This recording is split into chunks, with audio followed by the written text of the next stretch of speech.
भास्कराय नमः। प्रिय श्रोताओं, आज रविवार के दिन सुनिए रविवार व्रत की संपूर्ण कथा। हम सभी जानते हैं, जैसे सोमवार का दिन भोलेनाथ को समर्पित होता है, शनिवार का दिन शनिदेव को समर्पित होता है, वैसे ही रविवार का दिन सूर्य देव को समर्पित माना गया है। ज्योतिष शास्त्र के अनुसार सूर्य देव को 9 ग्रहों में राजा माना गया है। कहते हैं, सूर्य देव की साधना आराधना करने से कुंडली के सभी दोष दूर हो जाते हैं। कुंडली में अगर सूर्य मजबूत अवस्था में हो तो समाज में व्यक्ति को खूब यश मान सम्मान मिलता है, सुख समृद्धि की वृद्धि होती है और निरोगी काया भी प्राप्त होती है। इसलिए सूर्य देव की पूजा के साथ साथ रविवार के दिन इस कथा को सभी को जरूर सुनना चाहिए। तो आइए देर न करते हुए कथा का प्रारंभ करते हैं। गणेश भगवान की जय, सूर्य भगवान की जय। प्राचीन कथा के अनुसार एक बार एक नगर में एक वृद्धा रहा करती थी। वह रविवार को नियम से घर आंगन को गोबर से लीप कर फिर भोजन तैयार करती और फिर सूर्यदेव को भोग लगाने के बाद ही खुद भोजन किया करती। ऐसा व्रत करने से उनका घर धन धान्य से भरा रहता था। हरि की कृपा से घर में किसी प्रकार का कोई भी दुख नहीं था। घर में सब कुछ आनंद मंगल था। इसी तरह कुछ दिन बीत जाने पर वह पड़ोसन जिसकी गाय का गोबर वह वृद्धा लाया करती थी, वह विचार करने लगी कि यह बूढ़ी माई हमेशा मेरी गाय का गोबर लेकर जाती है। ये सोचकर एक दिन उसने अपनी गाय को घर के अंदर बांध दिया। फिर तो वह हर दिन ही अपनी गाय को घर के भीतर बांधना शुरू करने लगी। इधर गोबर न मिलने पर बूढ़ी माई रविवार के दिन अपने घर को लीप नहीं पाई। इसलिए न उन्होंने भोजन बनाया, न भगवान को भोग लगाया और न ही खुद भोजन किया। इस तरह उन्होंने निराहार रहकर व्रत किया।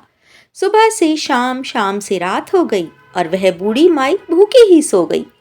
फिर रात में भगवान ने उन्हें स्वप्न में दर्शन दिए और भोजन न बनाने और भोग न लगाने का कारण पूछा। तब बूढ़ी माई ने सूर्यदेव को बताया कि गोबर न मिलने के कारण आज वह भोजन नहीं बना सकी। तब भगवान भास्कर ने कहा कि माता, हम तुमको ऐसी गाय देंगे जिससे सभी इच्छाएं पूर्ण हो जाएंगी, क्योंकि तुम हमेशा रविवार को गोबर से लीप कर फिर भोजन बनाती हो, भोग लगाकर ही खुद भोजन करती हो। इसलिए मैं आपसे प्रसन्न होकर आपको वरदान देता हूँ। तब सपने में भगवान का ये वरदान पाकर जब बूढ़ी माई की आंख खुली तो देखा कि आंगन में तो एक बहुत ही सुंदर गाय और बछड़ा बंधे हुए हैं। गाय और बछड़े को देखकर वह बहुत खुश हो गई और घर के बाहर बांधकर उन्हें खाने को चारा डाल दिया। इधर जब पड़ोसन ने बूढ़ी माई के घर के बाहर बहुत सुंदर गाय और बछड़े को देखा तो ईर्ष्या से प्रेरित होकर उसका हृदय जल उठा। और जब उसने देखा कि गाय ने तो सोने का गोबर दिया है, तो वह गाय का सोने का गोबर उठाकर ले गई और अपनी गाय के साधारण गोबर को उसकी जगह रख दिया। अब तो वह रोजाना ही ऐसा करने लगी और इधर सीधी सादी बूढ़ी माई को कानो कान इसकी खबर तक न होने दी। एक दिन सर्वव्यापी ईश्वर ने सोचा कि चालाक पड़ोसन की वजह से वृद्धा तो ठगी जा रही है। तब एक शाम उन्होंने अपनी माया से बड़े जोर की आंधी ला दी। आंधी के डर से वृद्धा ने अपनी गाय को घर के भीतर बांध दिया। जब गाय ने गोबर दिया तो वह हैरान रह गई। फिर तो वह रोजाना अपनी गाय को घर के भीतर ही बांधने लगी। उधर पड़ोसन ने देखा कि गाय घर के अंदर बंधने लगी है और वह सोने का गोबर उठाने में कामयाब नहीं हो पा रही है। तो कुछ उपाय न देखकर एक दिन पड़ोसन ने राजा के महल में जाकर सारी बात बता दी। पड़ोसन ने राजा से कहा, महाराज, मेरे पड़ोस में एक वृद्धा के पास ऐसी गाय है जो आप जैसे राजाओं के ही योग्य है और वह गाय रोजाना सोने का गोबर देती है। आप सोने से प्रजा का पालन कीजिए। वृद्धा भला उस सोने का क्या करेगी? राजा ने जब ये बात सुनी तो सुनकर अपने दूतों को वृद्धा के घर जाकर गाय लाने की आज्ञा दी। वृद्धा सुबह सुबह ईश्वर को भोग लगाकर भोजन ग्रहण करने ही जा रही थी। तभी राजा के सेवक गाय को खोल कर ले गए।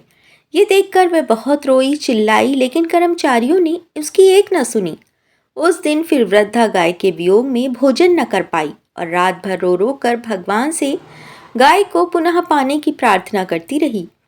वहीं दूसरी ओर राजा गाय को देखकर बहुत प्रसन्न हुआ और सुबह जैसे ही वह उठा तो सारा महल गोबर से भरा हुआ दिखाई दिया। राजा ये देखकर घबरा गया। भगवान ने रात में राजा को स्वप्न में कहा, हे राजा, गाय वृद्धा को लौटा देने में ही तुम्हारी भलाई है।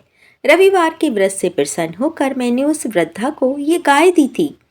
सुबह होते ही राजा ने वृद्धा को बुलाकर बहुत सारा धन देकर सम्मान सहित गाय और बछड़ा उसे वापस कर दिया। इसके बाद ही पड़ोसन को बुलाकर उचित दंड भी दिया। ऐसा करने से राजा के महल की गंदगी दूर हो गई और उस दिन राजा ने नगरवासियों को आदेश दिया कि अपनी समस्त कामनाओं की पूर्ति के लिए वे सभी रविवार का व्रत रखा करें। और जब प्रजा ने रविवार व्रत का पालन करके कथा का श्रवण किया तो उन सभी के घर में सुख समृद्धि और धन के भंडार भर गए। ऐसी है रविवार व्रत की महिमा। प्रेम से बोलिए भक्तगणों, सूर्य नारायण भगवान की जय। प्रिय श्रोताओं, अगर आपको हमारी कथा पसंद आई हो तो एक लाइक अवश्य करें। और आप भी व्रत पर्व आदि कथाओं को सुनना चाहते हैं तो अगर आप श्रवण करना चाहते हैं तो आप हमारे चैनल शिव हृदय को अवश्य सब्सक्राइब करें। मिलते हैं अगली वीडियो में एक नई कथा के साथ। राधे राधे।